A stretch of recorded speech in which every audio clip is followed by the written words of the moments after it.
Ini bisa langsung kita cuci seperti ini.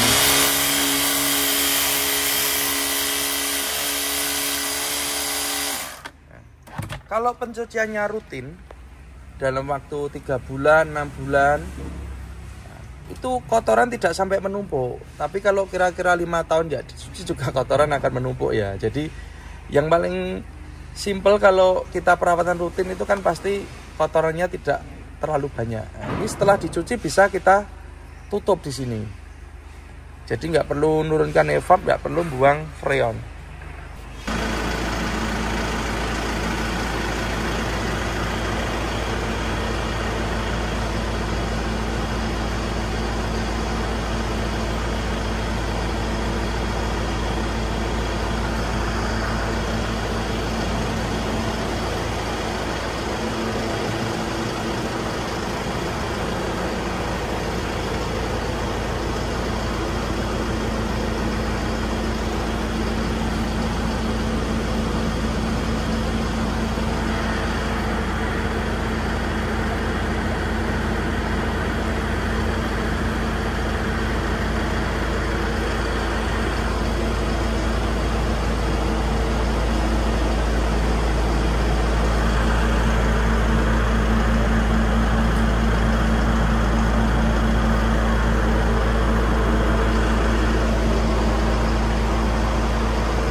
Halo Sobat Bengkel Deren Teknik AC. Saat ini kita ada beberapa pekerjaan pemasangan dan juga upgrade AC ya. Ini ada beberapa unit dari dalam kota dan luar kota. Paling ujung ada unit L300. L300 ini pasangnya Denso full spec ya. Ini kita lihat dulu dari mana. Dari Demak, Jawa Tengah.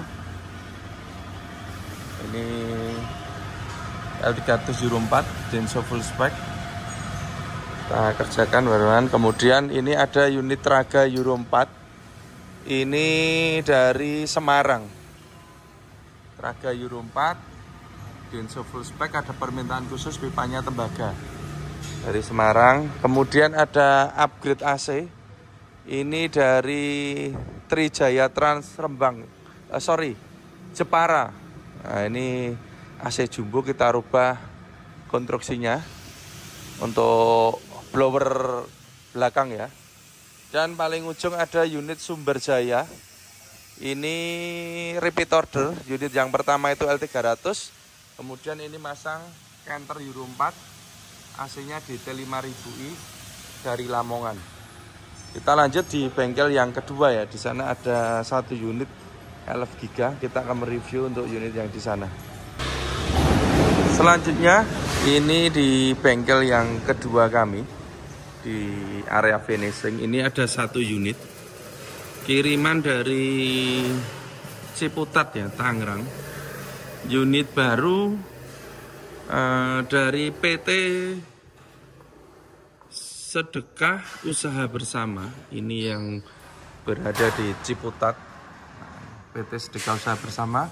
AC-nya memakai DT 4000. Kemudian karoserinya memakai karoseri Ling-Ling. Kalau nggak salah dari Bandung. Kita akan review untuk unit ini. Selanjutnya kita akan mereview untuk unit dari Ciputat ini ya. Unit baru, AC-nya memakai DT 4000i. Jadi AC DT 4000 itu adalah desain dari Daren Teknik AC. Yang mana AC ini kita bikin, ini terutama untuk Giga Euro 4 ya. Untuk Giga Euro 4 ini kita desain supaya AC ini mudah dalam perawatan. Jadi kalau mau mencuci evapnya itu bisa dikerjakan sendiri. Tidak usah dibawa ke bengkel AC karena proses pencucian evap itu tidak perlu menurunkan evap dan juga tidak perlu membuang freon. Jadi orang awam pun itu bisa, yang penting bisa buka tutup-tutupnya gitu ya. Jadi nggak ada hubungannya dengan freon untuk perawatan AC DT 4000 ini untuk mencucinya. Ini kita desain seperti ini supaya apa? Supaya AC-nya bisa seperti AC bis ini ya. AC bis ini didesain juga mudah dalam perawatan. Jadi kalau mencuci AC bis itu kan tidak perlu dibawa ke bengkel AC. Krunya sendiri bisa. Tinggal buka kemudian dicuci. Nah, ini juga kita bikin untuk unit Giga Euro 4 ini. Karena apa? Karena unit-unit seperti ini jam terbangnya cukup tinggi. Ada yang 6 bulan sudah mencapai 50.000 km. Lah itu kalau sudah 50.000 km AC-nya sudah mulai kotor. Nah, jika dalam jarak 6 bulan nyervis AC harus bongkar evap, harus buang freon, maka biaya perawatannya cukup tinggi. Karena harus dibawa ke bengkel. Tapi kita desain untuk Giga Euro 4 ini, DT 4000i dan 5000i itu kalau nyervis bisa dikerjakan sendiri, nggak usah dibawa ke bengkel AC. Tentunya penghematan yang lumayan banyak ya, bisa buat beli ban anggarannya atau bisa untuk kebutuhan yang lainnya. Nah, ini desain dari kami, AC-nya nanti AC depan, AC belakang bisa dibersihkan semua. Ini kita akan review ya untuk konstruksinya. Jadi pada saat kita membeli unit baru seperti ini contohnya.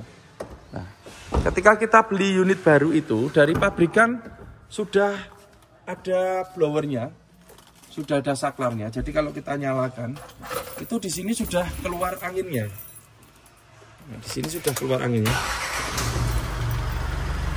Nah, ini suaranya kan kelihatan. Di sini sudah keluar anginnya.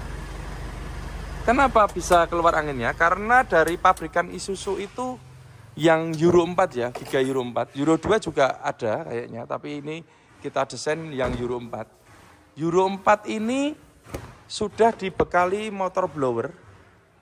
Nah, ini blower ini bawaan dari pabrikan Isuzu. Sudah ada motor blowernya, berikut kabel setnya. Jadi dengan konstruksi ini kita pakai lagi blower ini. Karena apa? Ini sudah didesain dari insinyurnya Isuzu ya. Bracket-bracketnya juga sudah pas. Kemudian kabelnya sudah ada. Kita tinggal menambahkan perangkat untuk supaya AC ini dingin. Dengan memakai blower bawaan, kita kalau mencuci mudah, kita tinggal buka di sini. Ini kita praktekkan ya membukanya ya. Nah, ini caranya cukup mudah. Jadi blowernya kita lepas. Ini pakai obeng bintang ya, bawaan dari Isuzu. Nah, setelah kita bongkar blowernya, ini sudah kelihatan evapnya. Ini bisa langsung kita cuci seperti ini.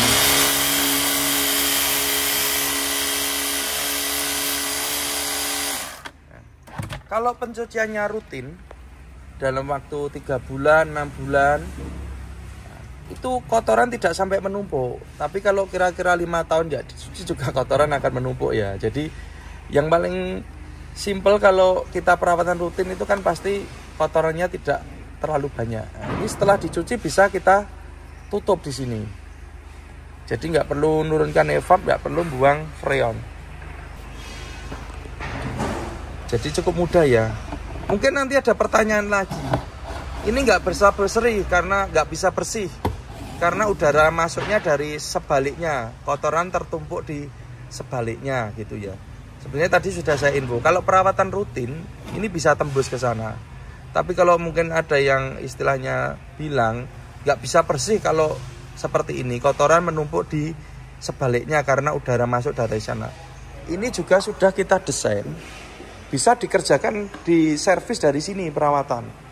Nah, dari sini juga kelihatan evapnya. Ini bidangnya juga besar. Kalau mau cuci juga mudah. Jadi kalau misalnya masih ragu dibersihkan dari dalam, bisa dari luar.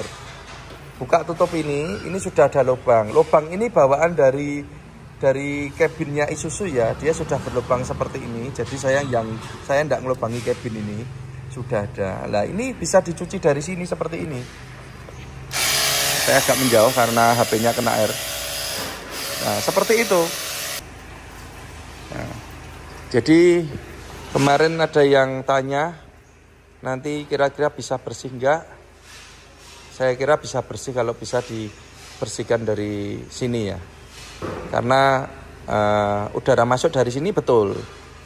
Tapi kalau pembersihannya setiap 3 bulan atau 6 bulan, sini ini nggak sampai menumpuk. Jadi sebetulnya nggak perlu buka di sini, cukup dari dalam saja gitu ya. Kemudian setelah selesai ini bisa langsung kita pasang lagi. Kemudian kita tinggal nyuci AC yang atas. Untuk mencuci AC atas, ini juga cukup mudah. Kita tinggal buka tutup ini, dan itu sudah kelihatan evapnya. Nah, itu evapnya sudah kelihatan. Ya, sudah kelihatan. Ini bisa langsung kita cuci. Nah, ini kita semprot.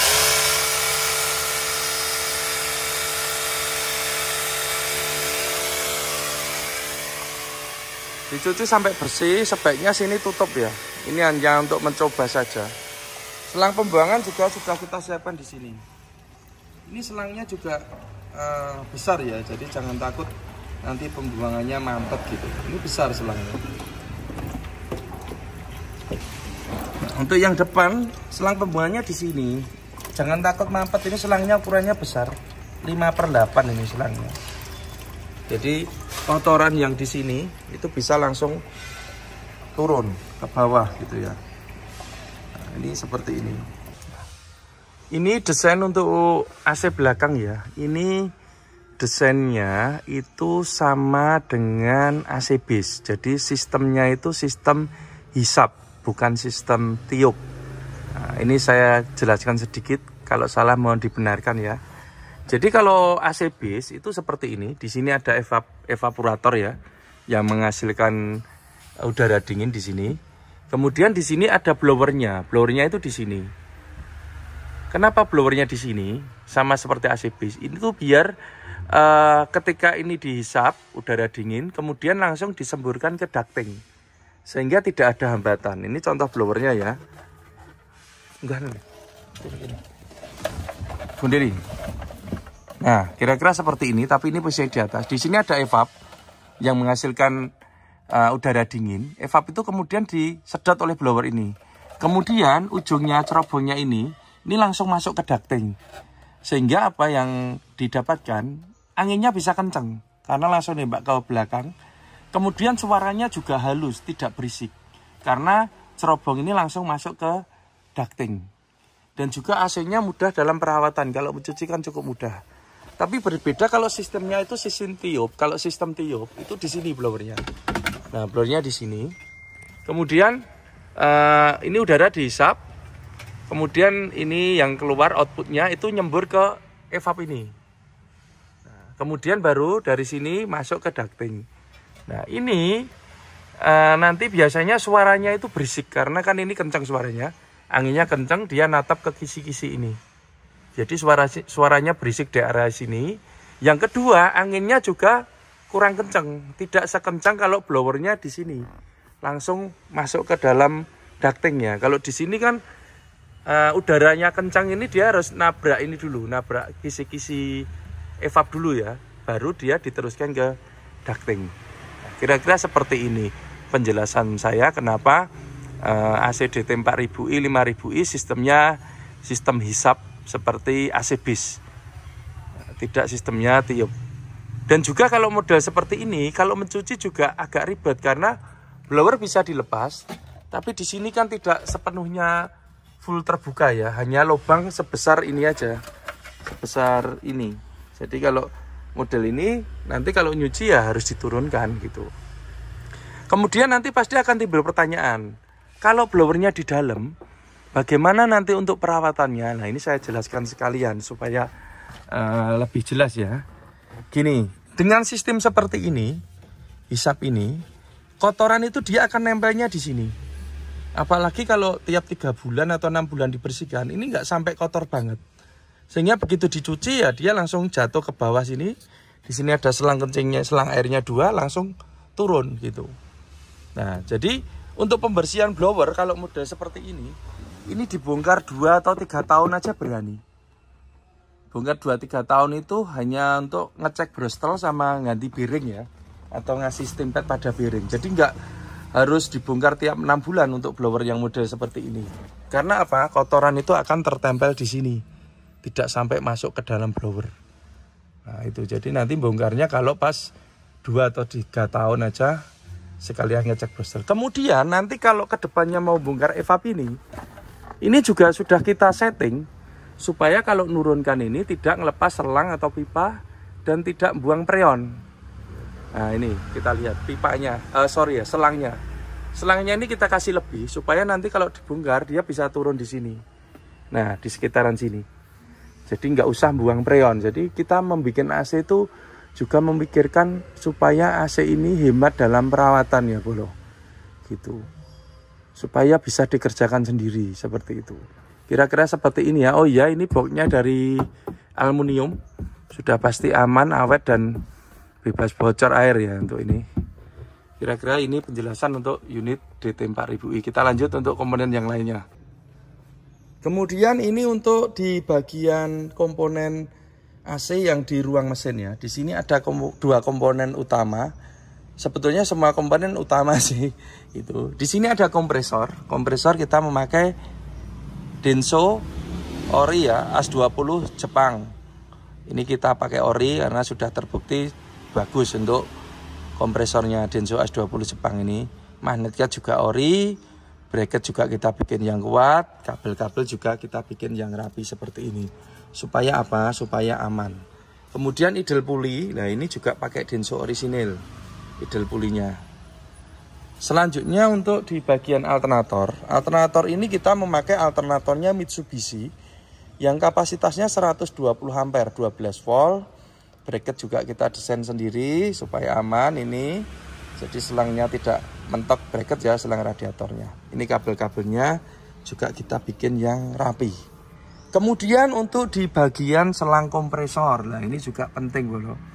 Selang kompresor ini kita pemasangannya lewat jalur atas ini ya, tujuannya supaya selang itu tidak mentok mesin, nih tidak mentok bodi atas dan tidak mentok cc. Jadi jalur yang paling aman tuh dari sini ya. Saya dulu kalau masang semua dari sini Euro 4 itu. Kemudian selang ini kita bungkus dengan peredam panas. Kalau kita lihat putih ini, peredam panas ini ya, ini info saja. Untuk kedinginan tidak ada pengaruhnya, antara dibungkus dengan tidak dibungkus itu sama saja. Tapi untuk keawetan berbeda. Kenapa keawetannya berbeda? Karena di bawah sana ada turbo, yang mana daerah situ itu cukup panas sekali. Maka ini kita bungkus dengan peredam panas. Bahannya ini saya kurang tahu, fiber apa ya ini. Tapi ini sangat aman sekali ya. Kenapa kita pakainya ini? Karena kalau pakai selang itu juga beresiko. Kalau selang air itu ya, karena sana itu panas sekali daerah turbo. Ini makanya kita pakai pelindung yang aslinya untuk pelindung panas ya seperti ini. Kalau nama aslinya saya kurang tahu, tapi bahannya seperti ini. Nah, ini tujuannya supaya selang itu awet, tidak kita bungkus dengan selang air ya. Jadi ada sendiri pembungkusnya. Selanjutnya untuk di bagian kondensor. Nah, jadi penempatan kondensor itu antara karoseri satu dan satunya itu berbeda. Setiap karoseri mempunyai desain masing-masing. Sebagai contoh, Adiputro itu berada di samping kiri tengah. Kemudian Hartono Putra ada di samping kiri belakang, ada di samping kiri tengah. Itu request pemilik kalau Hartono ya. Kalau Adiputro sudah pasti di sana. Kemudian kita kemarin ngerjakan Sanggar Karya juga di samping kiri tengah. Berbeda untuk karoseri Ling-Ling ini. Jadi Ling-Ling ini berada di samping kanan belakang. Yang sama dengan ini karoseri Morodadi Prima Malang. Seperti ini bagi kami tidak menjadikan suatu masalah. Yang penting di sini ada grill untuk sirkulasi udara ya di sini.